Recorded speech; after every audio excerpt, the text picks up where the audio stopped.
36 años después del caso Clancy O'Brien, un ingeniero aeroespacial y guionista de ciencia ficción de 35 años de Montreal, llamado Brian Douglas Fognan, desapareció cerca de la ciudad turística de Whistler, en la Columbia Británica, el lugar de uno de los grupos identificados por David Paulides. El 9 de julio de 2002, Fognan viajó de Montreal a Vancouver. El 11 de julio, se preparó para embarcarse en el Moose Run Tour, un viaje circular en autobús por la Columbia Británica y el oeste de Alberta, que comenzaría y terminaría en Vancouver.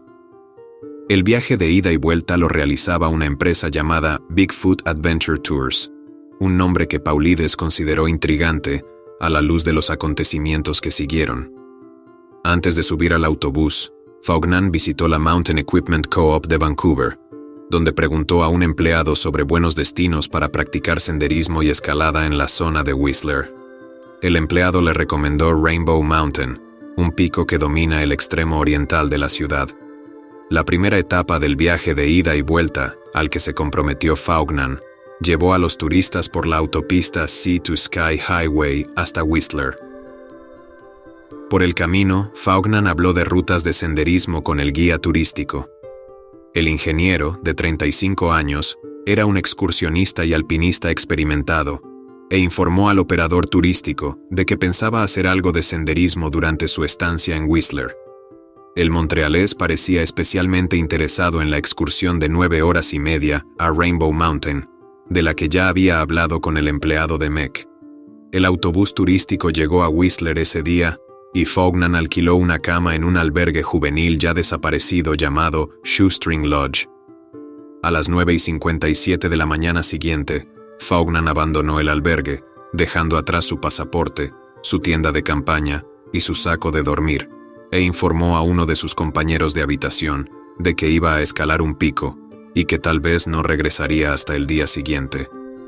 Las cámaras de seguridad indican que el montrealés llevaba una mochila amarilla con un piolet sujeto en la parte trasera cuando abandonó el albergue. A las 10:30 de la mañana, Fognan pidió al conductor del autobús de Bigfoot Adventures indicaciones para llegar a la cabecera del Valley Trail, un largo camino pavimentado que serpentea por los barrios, lagos, miradores y merenderos de Whistler, un sendero mucho más tranquilo que los escarpados caminos de montaña que parecía querer escalar. Tal vez el ingeniero quería ver algo de la ciudad antes de emprender la ascensión a Rainbow Mountain, o tal vez esperaba llegar al inicio del sendero de Rainbow Mountain, a través de Valley Trail. Cuando Fognan finalmente emprendió la marcha, el tiempo en Whistler era tranquilo y soleado. Sin embargo, a última hora de la noche, una espesa niebla y una lluvia torrencial se abatieron sobre la zona de Whistler. Fiel a su palabra, Fognan no regresó a Whistler esa noche. Como seguía ausente a las 8 de la mañana del 13 de julio, hora prevista de salida de su autobús turístico, el guía de Bigfoot Adventure Tour avisó al Shoestring Lodge. El albergue concedió al montrealés 2 días más para regresar de su excursión, y cuando Fognan no apareció a las 3 de la tarde del 15 de julio, denunciaron su desaparición a la Policía Montada de Canadá. La Policía Montada decidió buscar a Brian Fognan el 17 de julio, tras confirmar que su familia no sabía nada de él.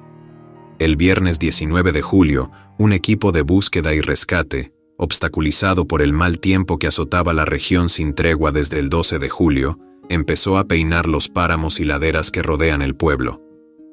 Los hermanos mayores de Brian, John y Stephen Fognan, volaron a Whistler y junto con la investigación de la RCMP, empezaron a entrevistar a la gente del pueblo, con la esperanza de encontrar alguna pista que pudiera conducirle al paradero de su hermano. La RCMP pospuso la búsqueda el sábado 20 de julio, debido a las condiciones meteorológicas. Realizaron una búsqueda limitada el domingo, 21 de julio, antes de decidir dar por terminada la operación. El siguiente caso de desaparición en el libro de Paulides, que tiene lugar en el Triángulo de Columbia Británica, es la desaparición de Rachel Bagnall y Jonathan Jette, una pareja que desapareció cerca de la ciudad de Pemberton el 4 de septiembre de 2010. Curiosamente, la desaparición se produjo en medio de la persecución durante un mes de Tyler Wright, otro excursionista que desapareció sin dejar rastro el 10 de agosto de 2010, en un sendero hacia el sur desde Squamish a Coquitlam, cuyo caso también aparece en el libro de Paulides. Rachel Bagnall y Jonathan Jett eran aficionados a las actividades al aire libre que se conocieron en un gimnasio de escalada de Vancouver. Rachel Bagnall, de 25 años, era natural de la ciudad de Prince George, en el centro de Columbia Británica, y estudiaba medicina en la Universidad de Columbia Británica. Vivía con su hermana en la casa que ésta tenía en Vancouver. Jonathan Jett, por su parte, era un treintañero de Longueuil, Quebec, que trabajaba como agregado en Vancouver para el gobierno provincial de Quebec. Ambos eran muy inteligentes, estaban en excelente forma física y compartían la pasión por la aventura. Como era de esperar, congeniaron de inmediato. En la primavera de 2010, Rachel terminó su tercer año de medicina. En lugar de terminar inmediatamente el cuarto y último curso, decidió pasar el semestre de otoño de 2010 en algún lugar de Sudamérica, donde utilizaría sus conocimientos médicos para tratar a los pobres. El trabajo de Jonathan le obligaba a permanecer en Vancouver, por lo que la pareja se reconcilió con una relación temporal a distancia. Rachel y Jonathan decidieron pasar el fin de semana del día del trabajo, su último fin de semana juntos, antes de la partida de Rachel, en las montañas Cayush, al noroeste del pueblo de Pemberton, en el corazón del histórico Lillooet Country. A pesar de que Jonathan aún no se había recuperado del todo de una lesión de rodilla, la pareja planeaba pasar 3 días escalando, y para preparar la aventura metieron en la mochila cascos de escalada, un piolet, un libro sobre escalada alpina en el suroeste de la Columbia Británica y comida para 3 días. La mañana del 4 de septiembre de 2010, Jonathan recogió a Rachel en casa de su hermana en su Toyota Echo y condujo por la autopista Sea to Sky desde Vancouver. A las 7:42, la pareja se detuvo en el restaurante Tim Hortons de la ciudad de Squamish para tomar un café y chocolate caliente antes de continuar hacia el norte, atravesando la ciudad de Whistler y adentrándose en Lillooet Country.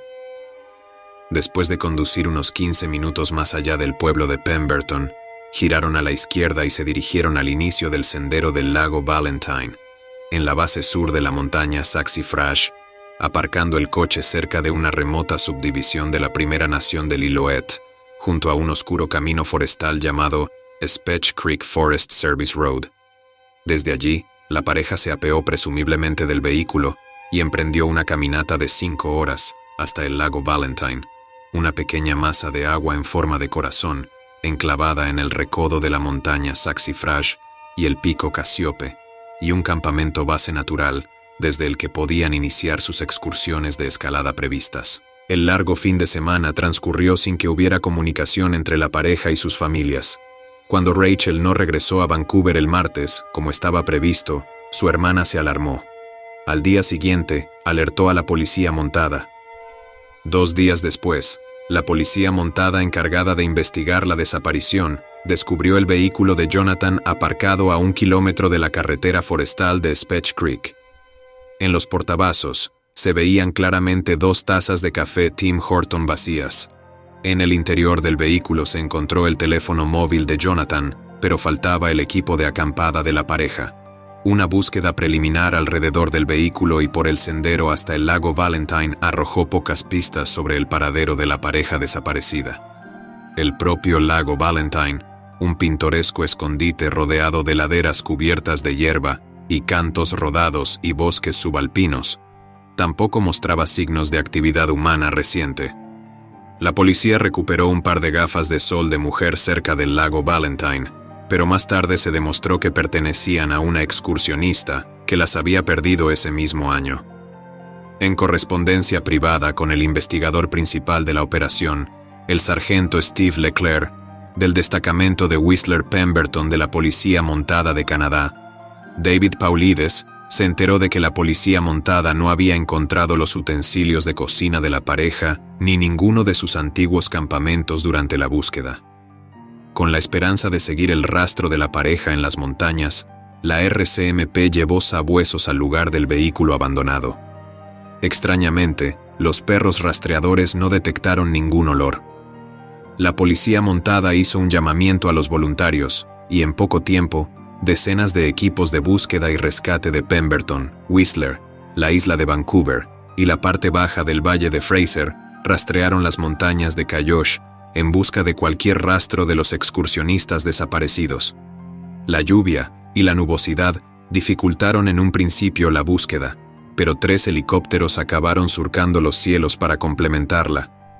A pesar de una búsqueda exhaustiva de 10 días en la que se emplearon 2000 horas de trabajo, no se encontró ninguna pista sobre el paradero de Jonathan y Rachel. El sargento Leclerc le contaría más tarde a Allison Taylor, de la revista Peak News Magazine de Whistler, que escribió sobre el caso en septiembre de 2011, que la búsqueda de Jonathan Jette y Rachel Bagnall era la primera vez que había sido incapaz de encontrar a alguien en el campo, y mucha gente se pierde por Whistler. Dave Steers, que dirigió el equipo de búsqueda y rescate desde Pemberton, expresó más tarde su opinión de que si Jonathan y Rachel se hubieran perdido en las montañas o en el sendero del lago Valentine, habrían encontrado fácilmente el camino de vuelta a la civilización. No hay muchas formas de equivocarse, le dijo a Taylor. Eso es lo que me dejó perplejo. ¿Dónde podían haberse equivocado? Tras la frustrante conclusión de la primera operación de búsqueda y rescate, las familias de Jonathan y Rachel contrataron a guías de montaña profesionales, entre ellos el 3 veces veterano del Everest John Fourneau, el guía alpino Patrick Delaney y el guía de senderismo Eric Besseo, afincado en Whistler, para que buscaran en grietas y otros lugares inaccesibles de las laderas de Saxifrage y Casiope, en los que la pareja podría haber caído o haber quedado atrapada. Estas operaciones de búsqueda secundarias resultaron infructuosas. En los meses que siguieron a su primera operación de búsqueda y rescate, la RCMP recibió varias pistas tentadoras. Un excursionista que se enteró de la desaparición de Jonathan y Rachel informó de que había visto humo en un acantilado muy arbolado con vistas a Peck Creek, en la ladera sur del pico Casiope, durante el fin de semana en el que la pareja desaparecida habría estado acampada.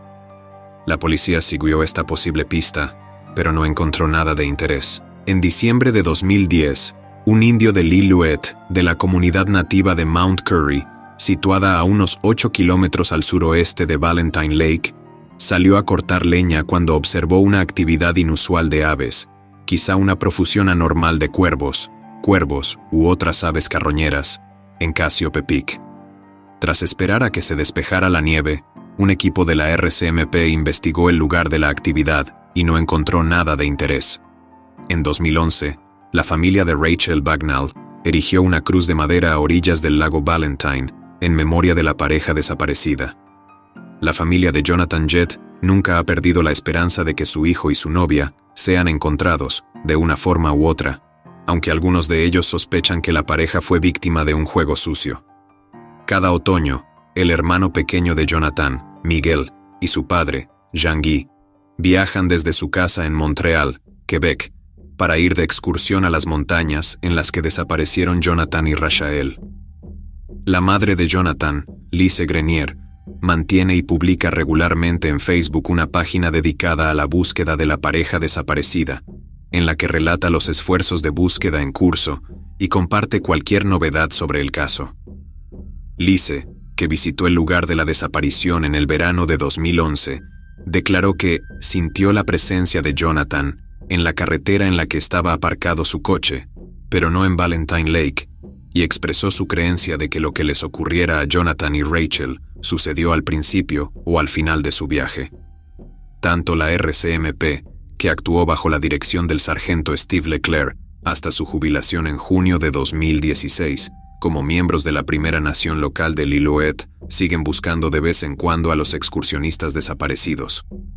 En un artículo publicado en 2013 en el periódico Question, de Whistler, Miguel Jette expresó su gratitud por el apoyo que su familia ha recibido de la nación de Lillooet, declarando que los nativos de la zona conocen la montaña por dentro y por fuera. Incluso han hecho excursiones de un día y de varios días en busca de pistas. Nos han apoyado increíblemente, y cuando tienen ideas, nos envían notas. En otoño de 2018, un miembro de la nación Lillooet descubrió jirones de ropa de hombre cerca de la desembocadura del arroyo Peck, no lejos de un estanque llamado Eddy Lake. Se llevaron al lugar perros rastreadores de cadáveres con capacidad para localizar huesos humanos viejos o enterrados, pero fueron incapaces de encontrar un rastro. La policía determinó más tarde que la ropa no pertenecía a Jonathan. En febrero de 2019, otro hombre de Lillooet encontró huesos en la montaña, que más tarde se determinó que pertenecían a un animal. He leído demasiados informes de búsqueda y rescate como para no saber que hay algo muy raro en este caso, escribió David Paulides en su resumen de la desaparición de Jette Bagnall. Los padres han declarado que creen que puede haber juego sucio en la desaparición. También han puesto en duda que sus hijos sigan realmente en la zona. A día de hoy, no se ha encontrado ninguna prueba relacionada con la desaparición de Jonathan Jette y Rachel Bagnall. El 4 de junio de 2011, exactamente 9 meses después de la desaparición de Jonathan Jette y Rachel Bagnall, Darcy Brian Turner, un hombre metis de 55 años, experimentado y en buena forma física, se dirigió al valle del río Stein en una búsqueda de visión, un retiro anual en solitario que había realizado durante los últimos 5 años. Un amigo le recogió el 19 de junio. Llevaba una chaqueta azul y negra, una camiseta naranja, pantalones khaki, una gorra de béisbol azul grisácea y botas de montaña, y se cree que llevaba una mochila azul a la que estaban sujetos un saco de dormir y una lona azul. El río Stein es un afluente del río Fraser, que desemboca en este último a unos 6 kilómetros al norte de la ciudad de Lytton. Su cabecera se encuentra a unas 21 millas, 34 kilómetros, al sureste del pico Casiope, cerca del cual desaparecieron Jonathan Jette y Rachel Bagnall. El río debe su nombre a una antigua palabra de los indios Thompson, que significa lugar oculto, una referencia al hecho de que la desembocadura del Stein no es muy llamativa vista desde el Fraser. 13 acantilados que flanquean el río Stein y su cañón están ornamentados con antiguas pictografías indias pintadas en ocre rojo que algunos miembros de la primera nación Thompson consideran sagradas. Los miembros de la banda de indios Thompson de Lytton han intentado históricamente impedir la intrusión exterior en el valle de Stein, oponiéndose a diversos movimientos para construir carreteras a través de la región o talar los bosques de pinos y cedros que la caracterizan. Debido en parte a sus objeciones, toda la cuenca del río Stein fue designada Parque del Patrimonio de Stein Valley, Nlakapamux, un espacio natural protegido gestionado tanto por la primera nación Lytton como por BC Parks. Cuando Darcy Brian Turner no acudió a la cita fijada el 19 de junio, el amigo que había acordado recogerlo denunció su desaparición a la Policía Montada de Canadá. La Policía Montada dirigió un equipo de 35 voluntarios de Lytton en la búsqueda del buscador de visiones desaparecido. 2 helicópteros, un equipo de perros rastreadores y miembros de la primera nación de Lytton completaron los 6 días de búsqueda. El 24 de junio de 2011, los trabajadores de búsqueda y rescate descubrieron un par de huellas de botas que sospechaban habían sido dejadas por Turner. Posteriormente, la zona que rodeaba las huellas fue sometida a un riguroso rastreo que no arrojó ninguna pista sobre el paradero del desaparecido. A día de hoy, el destino de Darcy Brian Turner sigue siendo un misterio.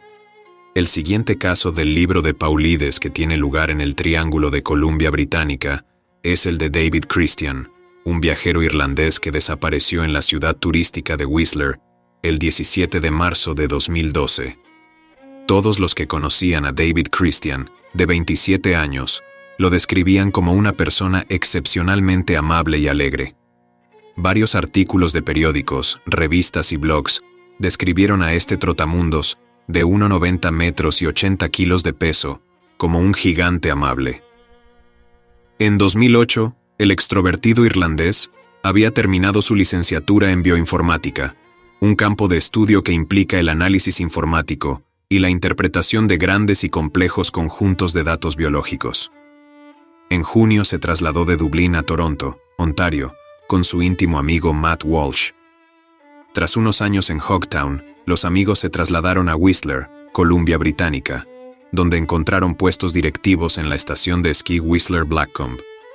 Christian y Walsh llegaron a Whistler justo a tiempo para el inicio de la temporada de esquí de 2011-2012.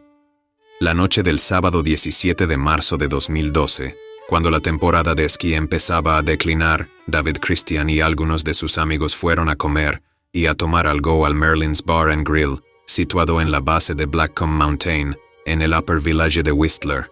En su libro, David Paulides no menciona que el 17 de marzo es el día de San Patricio, una noche en la que a la mayoría de los irlandeses de 27 años, si el deber se lo permite, les gusta tomarse una pinta o 12 en el pub local. A las 11:30 de la noche, David se despidió de sus amigos y abandonó el bar.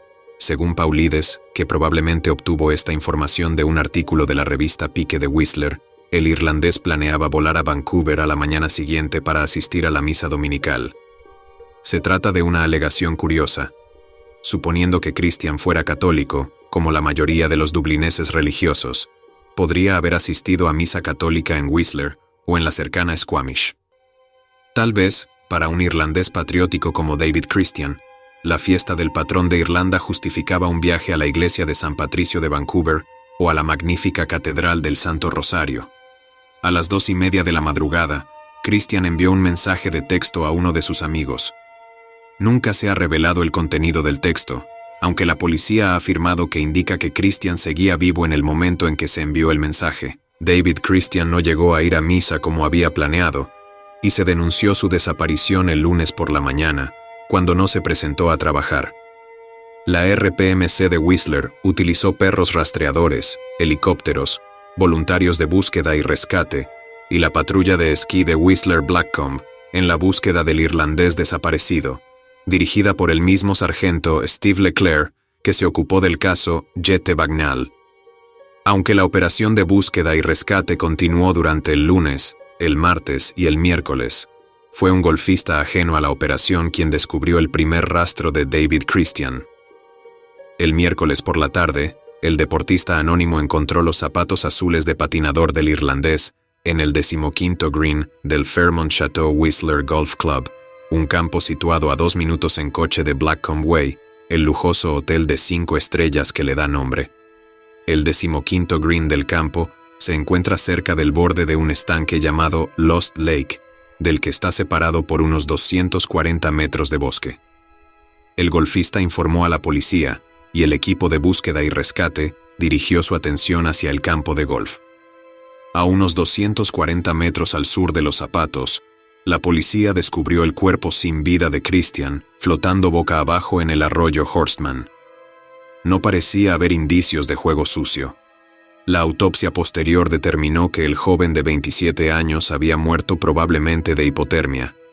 La policía sospechaba que Christian se había desorientado al volver del bar, se había equivocado de autobús, había tomado el camino equivocado y se había quitado los zapatos antes de adentrarse en el arroyo Horstman.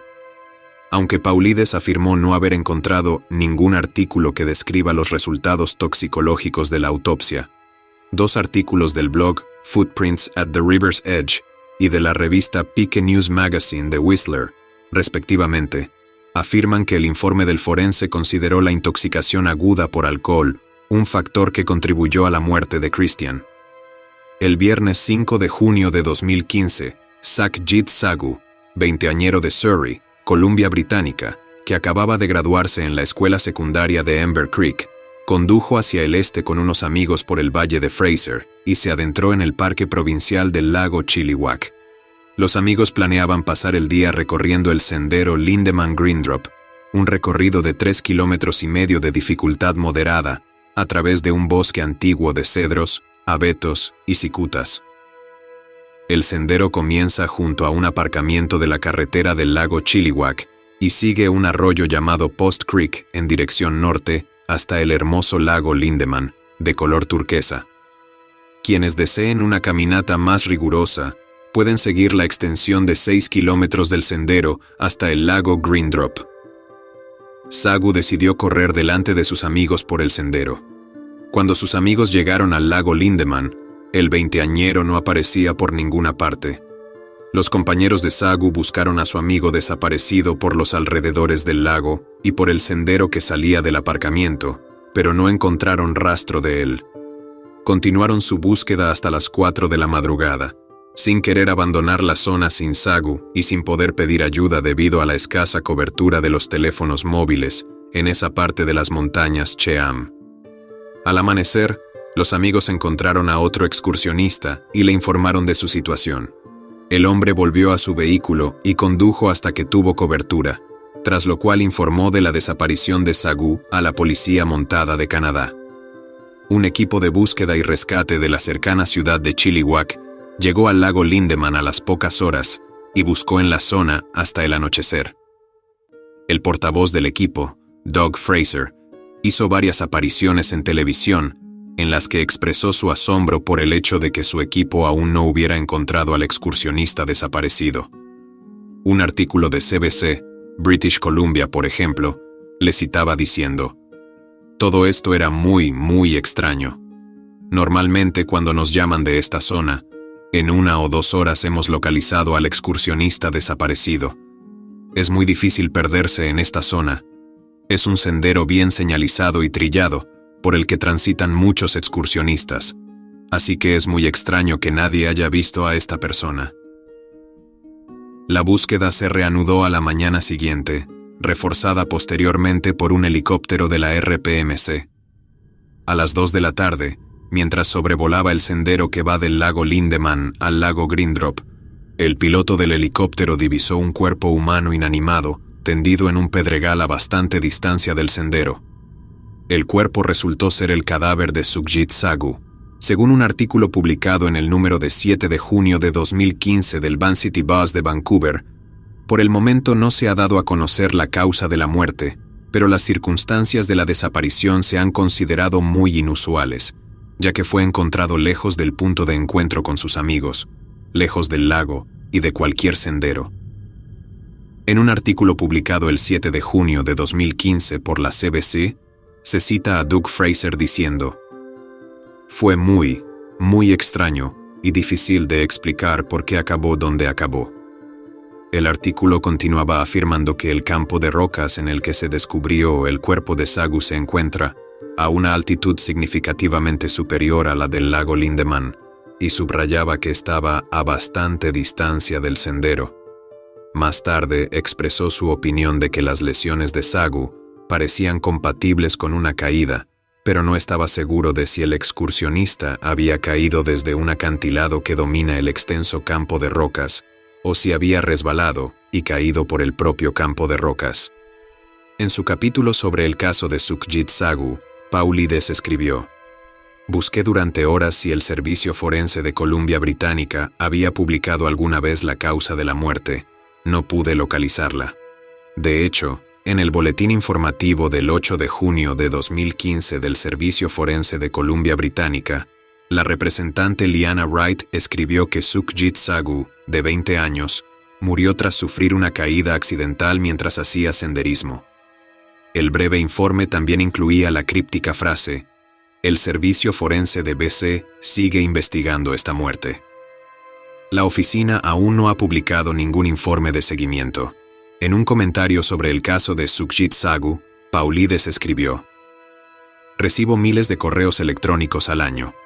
Muchos lectores me envían sus opiniones e ideas sobre los casos. Una de las respuestas más comunes que recibo es que muchas de las víctimas parecen haber sido dejadas caer en sus puestos».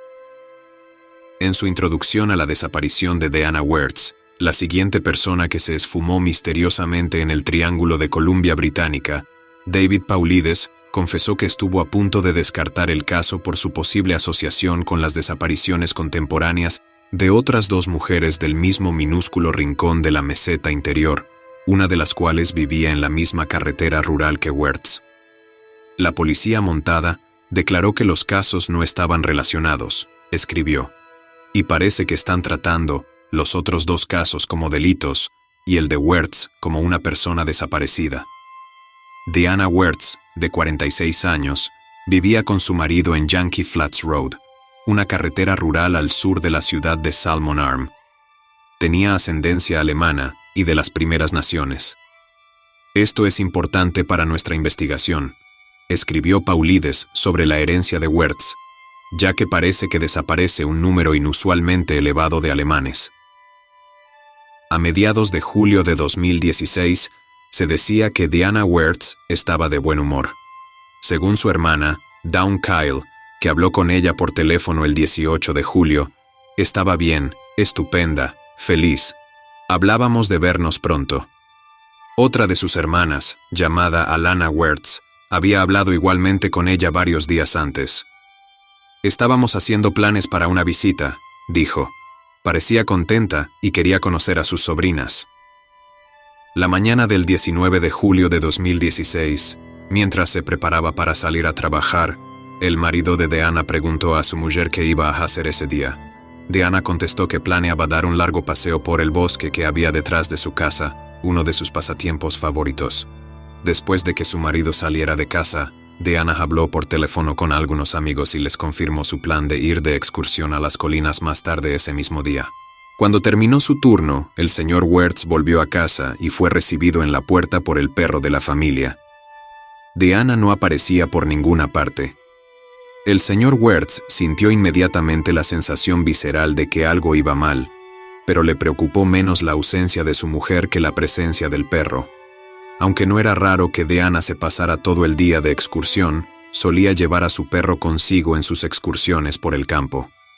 Cuando por la noche Diana no había regresado a casa, el señor Wertz llamó a varios familiares y amigos para ver si tenían alguna idea de dónde podía estar, pero ninguno de ellos supo nada de ella desde aquella mañana. Esperó hasta el 22 de julio para denunciar la desaparición de Diana a la policía.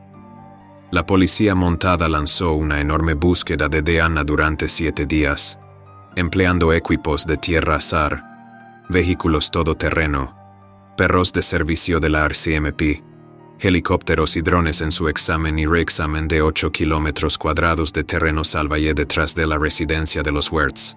También buscaron y recorrieron caminos y arroyos por los que se sospechaba que Diana había ido de excursión. Los equipos de búsqueda terrestre y aérea no encontraron rastro alguno de la mujer desaparecida, y los caninos de la policía nunca hallaron un rastro de olor. Curiosamente, el 30 de abril de 2016, menos de 3 meses antes, una mujer llamada Ashley Simpson había desaparecido de su propia propiedad rural, a solo 2 puertas por Yankee Flats Road de la residencia Wertz. Muchos de los miembros del personal de búsqueda y rescate que buscaron a Diana Wertz también habían participado en la búsqueda de Ashley Simpson. Y lo que es aún más increíble, Ashley Simpson era la segunda mujer desaparecida en aquel tranquilo vecindario rural en 2016. El 22 de febrero, unos 2 meses antes de la desaparición de Ashley, una mujer cree llamada Caitlin Potts, que vivía en la pequeña ciudad de Enderby, situada a unos 16 kilómetros al oeste de Yankee Flats Road, también había desaparecido sin dejar rastro, aunque se cree que Caitlin había estado intentando hacer autostop desde la ciudad de Kelowna, en el sur de Okanagan, hasta Calgary, Alberta, en el momento de su desaparición. En un esfuerzo por abordar las especulaciones de que la desaparición de Diana Wertz podría tener alguna conexión con las desapariciones de Caitlin Potts y Ashley Simpson, ambas consideradas sospechosas por la RCMP, el oficial de relaciones con los medios de la RCMP, el cabo Dan Moskaluk, dijo a los periodistas en el verano de 2016 que, en este momento, los investigadores de la RCMP no sospechan que haya juego sucio en la desaparición de Diana Wertz. Ciertamente, es una anomalía que 3 mujeres desaparezcan en una comunidad tan pequeña, pero no es algo inaudito. En los 14 meses siguientes a la desaparición de Diana Wertz, otras 2 mujeres se esfumarían del norte de Okanagan. Aunque la Real Policía Montada de Canadá ha declarado que no tiene pruebas que indiquen que los 5 casos próximos de personas desaparecidas estén relacionados, los medios de comunicación locales y los detectives de Sillón han implicado indirectamente a cierto sospechoso en las desapariciones. Examinaremos más detenidamente a las 5 mujeres desaparecidas del norte de Okanagan más adelante en esta serie. Por increíble que parezca, la siguiente persona desaparecida en el Triángulo de Columbia Británica, que Paulides incluyó en su libro, es un hombre llamado Gurdeep Gordon Sagoo, que no tiene ninguna relación con Sukhjit Sagoo, y que desapareció en las montañas Cheam, justo una cresta al otro lado del lago Lindeman, a solo 8 millas al noroeste del lugar de la misteriosa muerte de Sukhjit. Creo que nunca he escrito sobre alguien que haya sufrido un cambio de vida tan profundo como el de Gordon Sagoo, escribió Paulides en su introducción al caso. A los 40 años, Sagoo, natural de North Delta, en el área metropolitana de Vancouver, con problemas de salud y sobrepeso, decidió dar un giro a su vida. Se puso en forma, empezó a correr y acabó convirtiéndose en un destacado corredor de trail. Transformó su nueva pasión por el fitness en una carrera a tiempo completo, dejando su trabajo como director general de una empresa de fabricación de rótulos en Vancouver para convertirse en entrenador personal y life coach. El domingo 14 de agosto de 2016, Gordon Sagoo, de 50 años, decidió ir de excursión a Cheam Range, al este de Chilliwack, con su amigo Cheryl Budai y otro excursionista. El trío esperaba hacer cumbre en Baby Monday Peak, uno de los 4 picos adyacentes conocidos colectivamente como las 4 Hermanas, siendo la hermana más emblemática el Monte Cheam, situado al oeste y que domina Chilliwack. Durante la excursión, Sagoo se adelantó al resto del grupo, diciendo a sus compañeros que quería hacer cumbre en otro pico en solitario, y prometiendo reunirse con ellos en un punto de encuentro preestablecido antes de regresar con ellos al inicio del sendero. Más tarde, ambos excursionistas vieron a Sagoo a lo lejos en la cima de otro pico, y uno de ellos le vio más tarde iniciar el descenso de la montaña, cargado con 3 litros de agua en la mochila. Cuando el trail runner no apareció en el punto de encuentro al final del día, Budai y su compañera alertaron a la RCMP de Chilliwack. La Brigada de Búsqueda y Rescate de Chilliwack, agentes de la RCMP del Valle del Alto Fraser y un equipo de perros rastreadores se dirigieron al lugar de la desaparición de Sagoo y empezaron a peinar la ladera de la montaña en busca del excursionista desaparecido. Al día siguiente, aviones y helicópteros de la RPMC sobrevolaron Four Sisters y sus observadores rastrearon las laderas en busca de señales de Sagoo. El martes 16 de agosto, la misión fue retomada por otros equipos de búsqueda y rescate de toda la zona de Vancouver. La operación de búsqueda y rescate continuó durante todo el fin de semana, complementada por un dron y un helicóptero equipado con una cámara de infrarrojos.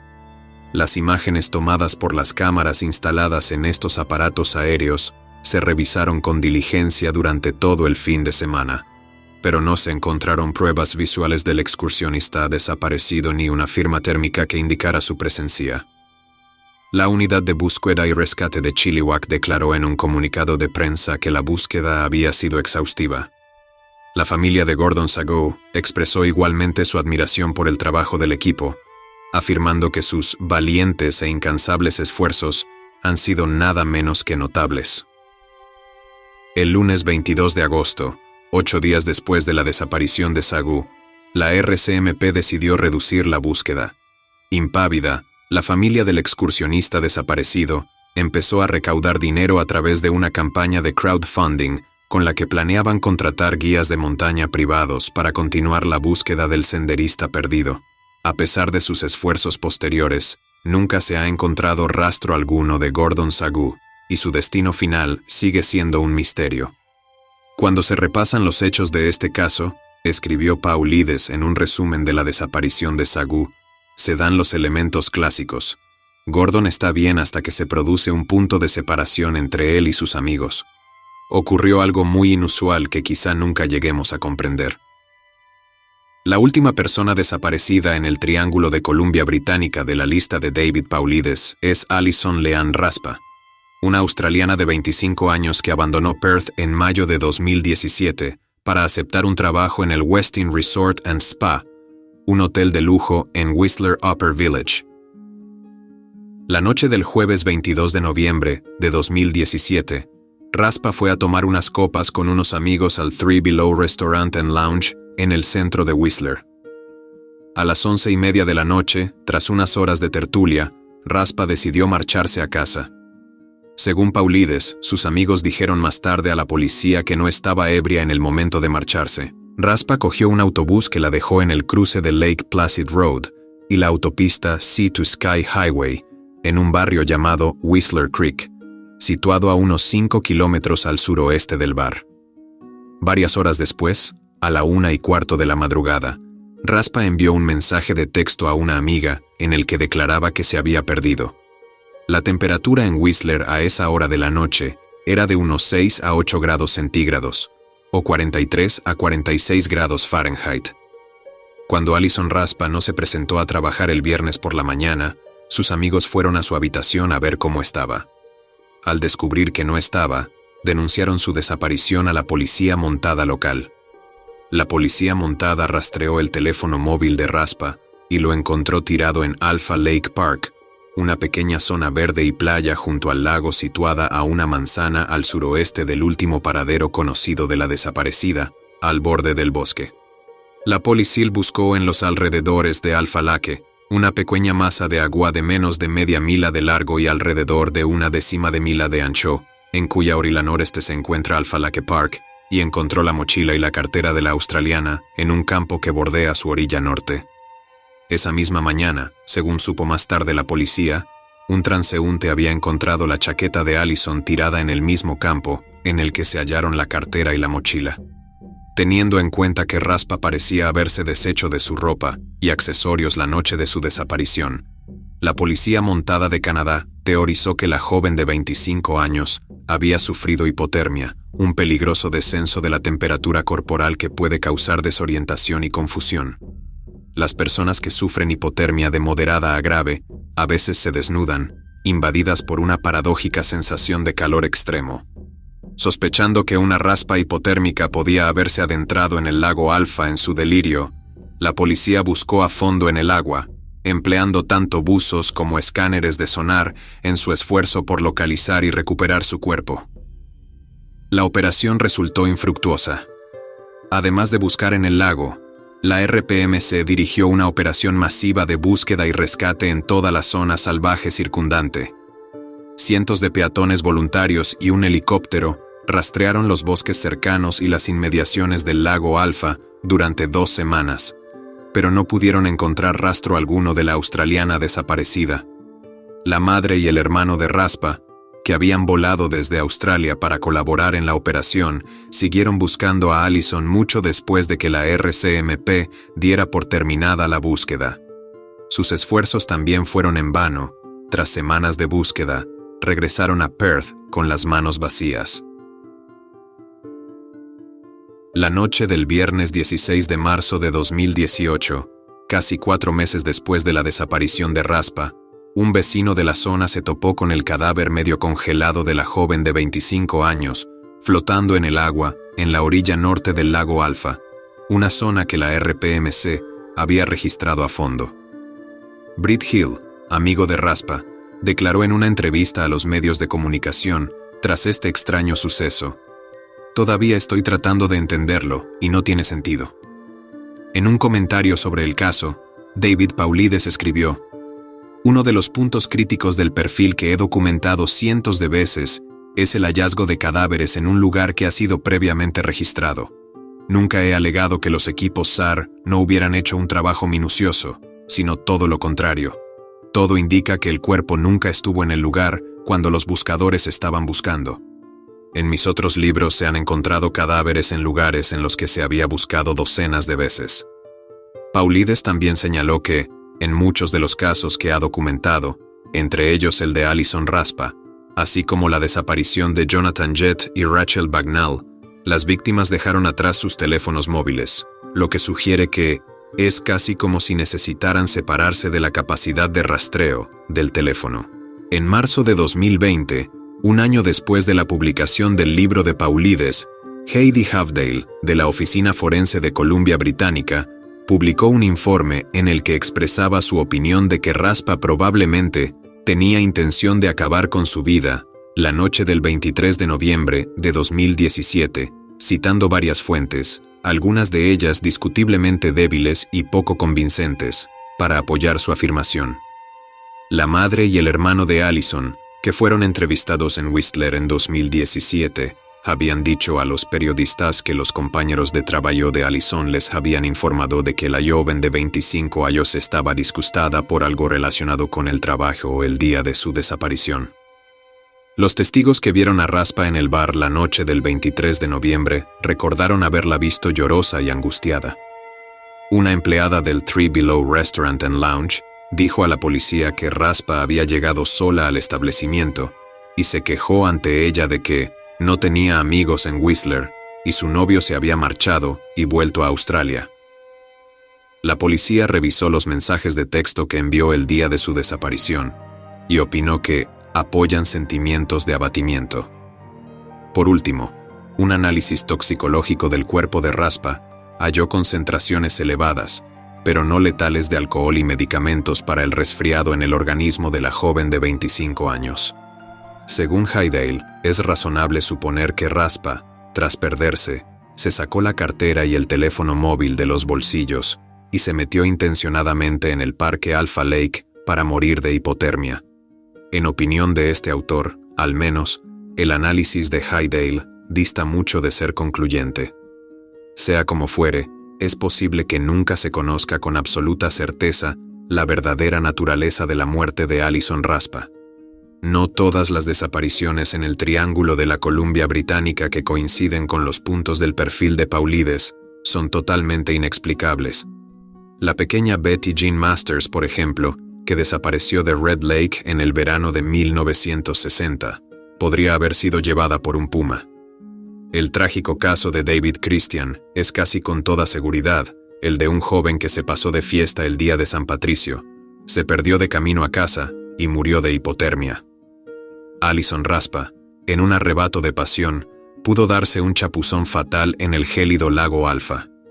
Y hombres de campo como Wallace Marr, Brian Fognan y Darcy Turner pueden haber sufrido accidentes mortales en la naturaleza, dejando sus cuerpos ocultos por un follaje imposiblemente denso o atrapados en escondites remotos, inaccesibles para todos, salvo para los montañeros más expertos.